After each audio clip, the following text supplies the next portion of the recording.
এই সরকার নিজেদের মুক্তিযুদ্ধের পক্ষের শক্তি বলে দাবি করে। মুক্তিযুদ্ধের পক্ষের শক্তি হলে কেউ গণতন্ত্রকে হত্যা করতে পারে? তাহলে কিভাবে তারা মুক্তিযুদ্ধের পক্ষের শক্তি হলো? তারা যদি সত্যি সত্যি মুক্তিযুদ্ধের পক্ষের শক্তি হয়ে থাকে, তাহলে কেন এদেশে তারা গণতন্ত্র এদেশে পুনরায় তারা কেন প্রতিষ্ঠিত করছে না? আমরা তো আওয়ামী লীগ বলে তাদের বিরুদ্ধে কোনো কথা বলছি না, আমরা কথা বলছি এই কারণে যে তারা একটি একদলীয় সরকার এদেশে কায়েম করেছে যেখানে গণতন্ত্রের লেশমাত্র নেই। আমরা সেই কারণে তাদের বিরোধিতা করছি। আমরা ক্ষমতায় যাবার জন্য রাজনীতি করি না, আমরা রাজনীতি করছি বাংলাদেশের মানুষের ভোটের অধিকার ফিরিয়ে দেওয়ার জন্য, তাদের মানুষের মৌলিক অধিকার ফিরিয়ে দেওয়ার জন্য।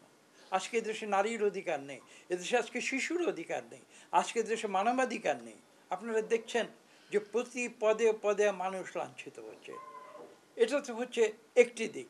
অন্য দিকটি দেখুন, অর্থনৈতিকভাবে এদেশে দরিদ্র মানুষকে নিঃস্ব করে দেওয়া হয়েছিল।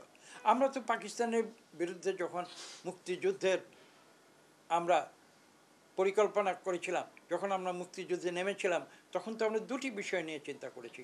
একটি চিন্তা করেছি গণতন্ত্র, অপরটি ছিল তৎকালীন পূর্ব পাকিস্তানের মানুষের, দরিদ্র মানুষের অর্থনৈতিক মুক্তির বিষয়টি।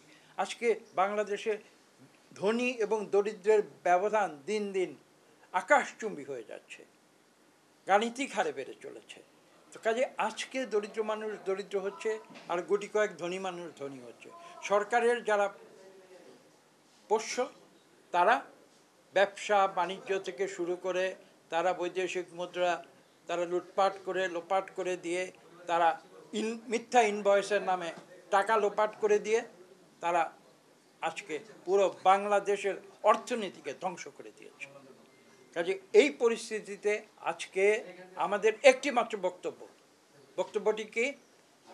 আমরা বাংলাদেশে গণতন্ত্র ফিরিয়ে আনতে চাই এবং এই উদ্দেশ্যে আমরা রাজপথে নেমেছি। আপনারা দেখেছেন 7ই জানুয়ারিতে যে প্রহসনের নির্বাচনটি হয়েছে, সেই নির্বাচনের মাধ্যমে সরকার চেষ্টা করেছিল তাদের ক্ষমতায় যে যাওয়া একটা ভুয়া নির্বাচনের মাধ্যমে, সেই ক্ষমতায় যাওয়া সেই নাটকের মাধ্যমে তারা ভেবেছিল যে এদেশে তাদের ক্ষমতা পাকাপোক্ত করবে।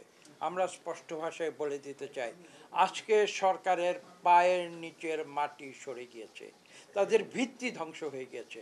একটি গণতান্ত্রিক সরকারের ভিত্তি হচ্ছে জনগণ। যদি সেই ভিত্তি না থাকে, এই সরকার কখন ধসে পড়বে সরকার নিজেও টের পাবে না।